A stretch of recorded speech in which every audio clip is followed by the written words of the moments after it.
Hello everyone, welcome to market news room and good evening. So మనం చాలా రోజులైంది మనం మొత్తానికి వీడియో చేసి, సో కమింగ్ వెల్కమ్ బ్యాక్ లాగా అనమాట. సో ఇది ఇంక నుంచి రోజు వీడియోస్ వస్తాయి, మీకు ప్రాబ్లం లేదు. సో ఓవరాల్గా మనం ఈరోజు నిఫ్టీ గురించి మాట్లాడుకుందాం. స్ట్రైట్గా టాపిక్లోకి వెళ్ళిపోదాం. నిఫ్టీ చూసుకుంటే మనకు 25,758 దగ్గర క్లోజ్ అయితే, బ్యాంక్ నిఫ్టీ మనకు 58,960 దగ్గర క్లోజ్ అయింది. సెన్సెక్స్ మనకు 84,391 దగ్గర క్లోజ్ అయింది అనమాట.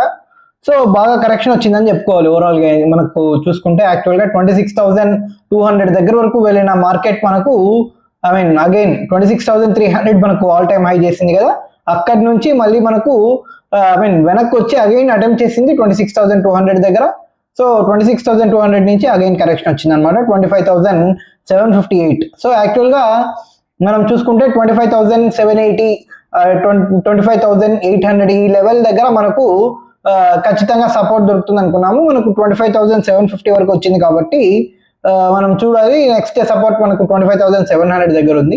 అండ్ మోర్ ఓవర్ మనకు పుట్ రైటింగ్ అనేది ఎక్కువగా 25,500 వరకు వెళ్తుంది. సో ఖచ్చితంగా ఒకవేళ 25,500 వరకు వెళ్తుందా అనేది చూడాలి. ఎందుకంటే 25,500 కంటే కిందికి మాత్రం వెళ్ళింది అంటే మాత్రం ఖచ్చితంగా బేర్ మార్కెట్ స్టార్ట్ అవుతుందని కొంతమంది అంటున్నారు. బట్ నేను అంతవరకు వెళ్తుందని నాకైతే హోప్ లేదు. దానికి కారణం ఏంటంటే ఈరోజు ఫెడ్ రేట్ కట్ వచ్చే ఛాన్స్ ఉంది. దాని గురించి కూడా మనం మాట్లాడుకుందాం. సో ఓవరాల్గా మనం చూసుకుంటే మిడ్ క్యాప్స్ బాగా కరెక్షన్ అయ్యాయి అనమాట. దాదాపు 1% దగ్గరగా కరెక్షన్ అయ్యాయి. స్మాల్ క్యాప్స్ 0.7% దగ్గరగా కరెక్షన్ అయ్యాయి అనమాట. సో మెయిన్గా పాజిటివ్ సెక్టార్స్ ఏంటని మనం మాట్లాడుకుంటే ఫార్మా, మెటల్ అండ్ మీడియా అనమాట. ఈ 3 సెక్టార్స్ మనకు పాజిటివ్గా క్లోజ్ అయితే, నెగిటివ్గా వచ్చేసి మనకు కన్జ్యూమర్ డ్యూరబుల్స్, పిఎస్యూ బ్యాంక్స్ అనమాట. తర్వాత మనకు టాప్ గెయినర్స్ లిస్ట్ లో మనం మాట్లాడుకుంటే హెచ్డిఎఫ్సి అసెట్ మేనేజ్మెంట్ కంపెనీ అనమాట. So ICICI Prudential life insurance insurance సంబంధించింది. సో మెయిన్ గా మనకు ఇంకో పక్క హిందుస్థాన్ జింక్, ఇది మనకు మంచి ర్యాలీ ఇస్తుంది అనమాట. కొంచెం చూసుకుంటే తర్వాత మనకు మెయిన్ గా ఏమేమి టాప్ లూజర్స్ లిస్ట్ లో ఉన్నాయి అనేది మనం మాట్లాడుకుంటే బిఎస్సి, తర్వాత మల్టీ కమోడిటీ ఎంసీఎక్స్ అనమాట. సో ఇండిగో మీకు తెలిసిందే, దాని ఫియాస్కో నడుస్తూనే ఉంది కంటిన్యూగా. సో షేర్ మాత్రం కంటిన్యూగా పడుతుంది. ఇప్పుడు ప్రస్తుతానికి 5,800 నుంచి దాదాపు 4,800 ఆ లెవెల్ దగ్గరకు వచ్చేసింది అనమాట. 6,000 దగ్గరగా ఉండే షేర్స్ దాదాపు 4,000s లోకి వచ్చేసాయి. ఇంకా కిందికి వెళ్ళే ఛాన్స్ అయితే నాకు కనబడుతుంది. ఎందుకంటే గవర్నమెంట్ కూడా దీని మీద యాక్షన్ తీసుకోబోతుంది, ప్లస్ ఫైన్స్ వస్తాయి. సో ఏం జరుగుతుంది అనేది చూద్దాము. సో మెయిన్గా ఇండిగో అనమాట. తర్వాత డిక్సన్ టెక్, ఈరోజు ఐటీ సెక్టర్ కూడా నెగిటివ్ గా క్లోజ్ అయింది. సో దాని ఇంపాక్ట్ నెగిటివ్ గా టెక్ స్టాక్స్ అన్ని కిందికి వెళ్ళాయి అనమాట. కెయిన్స్ టెక్ లాంటివి కూడా మనకు నెగిటివ్ సైడే క్లోజ్ అయ్యాయి. సో మనం మాట్లాడుకోవాల్సింది లెవెల్స్ అనమాట. నెక్స్ట్ లెవెల్స్ మనకు మాట్లాడుకుంటే నెక్స్ట్ సపోర్ట్ లెవెల్ ఖచ్చితంగా 25,700, 25,600 ఈ లెవెల్ దగ్గర మనకు ఖచ్చితంగా సపోర్ట్ అయితే ఉంది. ఒక స్ట్రాంగ్ బయింగ్ వచ్చే ఛాన్స్ అయితే ఉంది. అండ్ ఇక్కడ నుంచి ఎంతవరకు పైన వచ్చే సెల్లింగ్ ఏదైతే ఉంటుందో దాన్ని అబ్జార్బ్ చేసుకొని పైకి వెళ్తుందా, ఎక్కడి వరకు వెళ్ళగలదు అనేది మెయిన్ గా చూడాల్సి ఉంటుంది అనమాట. సో మనం చూద్దాము ఎలా జరుగుతుంది ఏంటి అనేది. ఓవరాల్ గా ఈరోజు హైలైట్ న్యూస్ మనకు మాట్లాడుకుంటే మైక్రోసాఫ్ట్ వాళ్ళది ఫస్ట్ న్యూస్ అనమాట. $17 బిలియన్ వరకు వాళ్ళు ఏఐ ఇన్వెస్ట్మెంట్, ఏఐ ఇన్ఫ్రాస్ట్రక్చర్ సంబంధించి ఇన్వెస్ట్మెంట్ అయితే చేయబోతున్నారు అనమాట. సో బిగ్ అచీవ్మెంట్ అని చెప్పాలి. గూగుల్ తర్వాత ఇప్పుడు మైక్రోసాఫ్ట్ వచ్చింది. దెన్ అగైన్ మనం మాట్లాడుకుంటే అమెజాన్ కూడా అనమాట. అమెజాన్ కూడా $35 బిలియన్ అనౌన్స్ చేసింది. అది కూడా టార్గెట్ వచ్చేసి 2030, అంటే నెక్స్ట్ 5 years లో అనమాట. సో మీరు చూడండి, అమెజాన్, గూగుల్, మైక్రోసాఫ్ట్ వరుసగా మనకు వస్తున్నాయి అనమాట. సో ఏ ఇన్ఫ్రాస్ట్రక్చర్ అనేది ఇండియా స్ట్రాంగ్ గా బిల్డ్ చేస్తుంది. సో మనం మాట్లాడుకుంటే యాక్చువల్గా మనం మాట్లాడుకుంటున్నాం ఇండియన్ కంపెనీస్ ఏవైతే ఉన్నాయో, ఇన్ఫోసిస్ కానీ లేకపోతే మనకు టీసీఎస్ కానీ, ఇలాంటి కంపెనీస్ ఏవి ఏఐ మీద ఇంకా పూర్తిగా ఫోకస్ పెట్టలేదు అని చెప్పి మనం ఏదైతే మాట్లాడుకుంటున్నామో, యాక్చువల్గా మనం చూస్తే టీసీఎస్ కి సంబంధించిన గైడెన్స్ లాస్ట్ క్వార్టర్ రిజల్ట్స్ లో మనం చూసుకుంటే వాళ్ళ గైడెన్స్ లో ఈ ఏఐకి సంబంధించి కూడా మేము ఇన్వెస్ట్మెంట్స్ చేస్తామని చెప్పి కూడా వాళ్ళు పెట్టారు. సో ఎలా చేస్తారో అనేది మెయిన్ గా చూడాల్సి ఉందన్నమాట, ఎప్పుడు ఏంటి అనేది. ఓవరాల్ గా ఏఐ ఇన్ఫ్రాస్ట్రక్చర్ సంబంధించి ఇండియా మంచిగా బిల్డ్ చేస్తుందని చెప్పి మనం అనుకోవాలి. సో ఈరోజు మెయిన్ గా 11:30కి రాత్రి మనకు న్యూస్ వచ్చే ఛాన్స్ ఉందన్నమాట. ఫెడ్ రేట్ కట్ కి సంబంధించి ఆల్మోస్ట్ సర్టన్ అయిపోయిందని చెప్తున్నారు. 25 basis points సర్టన్ అని చెప్తున్నారు. ఒక పక్క ట్రంప్ ఏమో ఆయన బెదిరిస్తున్నారు అనమాట. తను ఎలాంటి ఎలాంటి కట్స్ ఇస్తాడు, రేట్ కట్ ఇస్తాడు అనే దాన్ని బట్టే ఆయన ప్లేస్ డిసైడ్ అవుతుందని చెప్పి ఫెడ్ చైర్పర్సన్ అగైన్ కామెంట్స్ అయితే చేస్తున్నారు అనమాట. సో కుదిరితే నేను మార్చేస్తానని కూడా ఆయన మాట్లాడుతున్నాడు. సో ట్రంప్ ని సీరియస్ గా తీసుకోకుండా ఫెడరల్ బ్యాంక్ వాళ్ళు మాత్రం యుఎస్ ఫెడ్ బ్యాంక్ ఏం చేస్తుంది, సెంట్రల్ బ్యాంక్ అనేది మెయిన్ గా చూడాల్సి ఉంటుంది. ఈరోజు మెయిన్ గా 25 బేసిస్ పాయింట్స్ కట్ మాత్రమే కాదు, నెక్స్ట్ మనకు 2026 కి సంబంధించిన గైడెన్స్ ఏదైతే ఉందో అది మోస్ట్ ఇంపార్టెంట్ అనమాట. వాళ్ళ గైడెన్స్ ప్రకారంగానే మార్కెట్ కూడా రియాక్ట్ అయ్యే ఛాన్స్ ఉంటుంది. ప్రస్తుతానికి యుఎస్ మార్కెట్ సబ్డ్యూట్ గా ఉన్నాయి, కానీ మనం చూసుకుంటే రియాక్ట్ అయ్యే ఛాన్స్ ఎక్కువగా కనబడుతుంది. 11:30కి మనకు న్యూస్ కాబట్టి, అంటే మన టైం పీరియడ్ 11:30 PM రాత్రి. సో మన టైం పీరియడ్ ప్రకారం 11:30, సో వాళ్ళకి డే టైం అనమాట. సో అప్పుడు మనకు న్యూస్ వచ్చే ఛాన్స్ ఉంటుంది. ఆ తర్వాత మన గిఫ్ట్ నిఫ్టీ కూడా రియాక్ట్ అయ్యే ఛాన్స్ నాకైతే కనపడుతుంది. సో మెయిన్గా గైడెన్స్నే ఫోకస్గా పెట్టుకోండి అని చెప్పి నేనైతే సజెస్ట్ చేస్తాను. సో మనం మాట్లాడుకుంటే మెయిన్గా చూడండి, ఇది ఒక లేటెస్ట్ న్యూస్ అనమాట, డిఫెన్స్కి సంబంధించి, డిఫెన్స్ సెక్టార్కి సంబంధించి అనమాట. అది ఏమైందంటే మీకు గుర్తుంటే ఈ ఆపరేషన్ సింధూర్ టైంలో మనకు 4 days జరిగింది కదా వారు దాదాపు. సో ఆ టైంలో మనకు పాకిస్తాన్ PL-15 అనే మిజైల్ ఢిల్లీ వైపుకి వేసింది అనమాట. హర్యానా ఆ ప్లేస్ లో పడిపోయింది మనకు ఆ మిజైల్. మనకు ఇంటర్సెప్ట్ చేసినప్పుడు మిజైల్ ఏం కాకుండా అది బ్లాస్ట్ కూడా అవ్వకుండా వచ్చి హర్యానాలో సేఫ్ గా పడిపోయింది ఆ ల్యాండ్ లో. దాన్ని దొరికింది. ఆ తర్వాత మనం దాన్ని రీసైకిల్ చేయడానికి కూడా పంపించాం అనమాట.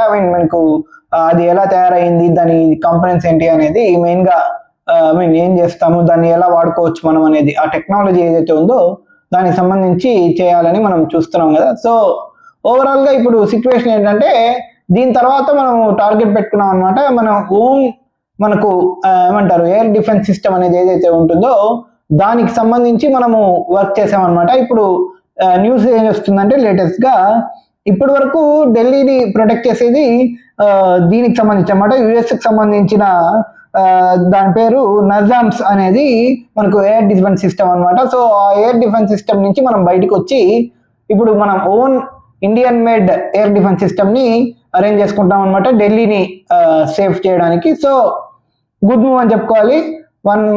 మేక్ ఇన్ ఇండియా ప్రాసెస్ లో ఇది కూడా మెయిన్ గా ఒక భాగం అని మనం చెప్పుకోవాలి. మెయిన్ గా ఈ మేక్ ఇన్ ఇండియా ప్రాసెస్ అనేది డిఫెన్స్ సెక్టర్ లో ఎక్కువగా కనపడుతుందని చెప్పాలి. దాదాపు మనకు 60 to 70% ఇప్పటికే మనము own made in India arms అనేది మనం మొత్తం వాడుతున్నాం అనమాట. సో చూడాలి ఏం జరుగుతుంది అనేది. మనం ఇంకా దండి ఉంది కాబట్టి మన టార్గెట్ ఏంటంటే మెయిన్ గా మనకు ఇండియన్ ఎయిర్ ఫోర్స్ కి సంబంధించిన జెట్స్, మీకు గుర్తుండే ఉంటుంది మన ఆమ్కా ప్రాజెక్ట్ ఏదైతే ఉందో అదే మన టార్గెట్ అనమాట ఇండియా గవర్నమెంట్ కి సంబంధించి. సో ఎప్పుడైతే మనం ఓన్ జెట్ ఇంజన్స్ ని తయారు చేసుకుంటామో ఆటోమేటిక్ గా డిఫెన్స్ సెక్టర్ పూర్తిగా మన కంట్రోల్లోకి వచ్చే ఛాన్స్ ఉందన్నమాట. సో 5 years టైంలో జరిగే ఛాన్స్ ఉంది, ఎందుకంటే ప్రైవేట్ సెక్టార్ అనేది కూడా ఇన్వాల్వ్ చేస్తున్నారు కాబట్టి చూడాలి ఎలా ఎంత ఫాస్ట్ గా జరుగుతుంది ఏంటి అనేది. సో ఒక పక్క మనం చూసుకుంటే ట్రంప్ మనకు రైస్ ఎక్స్పోర్ట్ కి సంబంధించి ఈ న్యూస్ కూడా మీరు వినే ఉంటారు. రైస్ ఎక్స్పోర్ట్ కి సంబంధించి నేను టారిఫ్ చేస్తానని చెప్పి ఆయన మాట్లాడాడు. సో ఇది ప్రెషర్ టాక్టిక్ అనమాట యాక్చువల్లీ. ఎందుకు అంటే ప్రస్తుతానికి యుఎస్ కి సంబంధించిన ట్రేడ్ టీమ్ అనేది ఏదైతే ఉంటుందో వాళ్ళకి మొత్తం టీం వచ్చింది మన ట్రేడ్ డీల్ కి సంబంధించి మాట్లాడడానికి వచ్చిందనమాట. సో వాళ్ళ దగ్గర నుంచి కూడా పాజిటివ్ స్టేట్మెంట్స్ ఉన్నాయి యాక్చువల్ గా. మనం మాట్లాడుకుంటే వాళ్ళు కూడా ఆల్మోస్ట్ ఇండియా మాకు మంచి ఆఫర్ ఇచ్చింది అని చెప్పి వాళ్ళు స్టేట్మెంట్స్ అయితే చేస్తారు. బట్ మనకు మార్కెట్ దాన్ని పట్టించుకోలేదు అనమాట. దానికి కారణం ఏంటంటే ఈ ఫెడ్ కామెంట్స్ ఏదైతే వస్తాయో దానికి సంబంధించి మెయిన్ గా వాళ్ళు మనకు మార్కెట్ అనేది ఫోకస్ పెట్టిందని చెప్పి మనం అనుకోవాలి. సో ఈ ట్రేడ్ టాక్ సంబంధించి ప్రతిసారి న్యూస్ అయితే వస్తుంది, పాజిటివ్ గా ఉందని చెప్పి మన సైడ్ నుంచి కూడా న్యూస్ అయితే వస్తుంది అనమాట. వాళ్ళ సైడ్ నుంచి కూడా న్యూస్ అయితే వస్తుంది, కానీ ఇప్పటి వరకు అయితే ట్రేడ్ డీల్ అనేది కన్ఫర్మ్ కాలేదు. మేబీ ఇప్పుడు ఏమంటున్నారంటే డిసెంబర్ ఎండింగ్ అని అంటున్నారు. ఒక పక్క మనం చూడండి ఈయూతో ట్రేడ్ టాక్స్ ఏవైతే ఉన్నాయో అది కూడా నడుస్తుంది.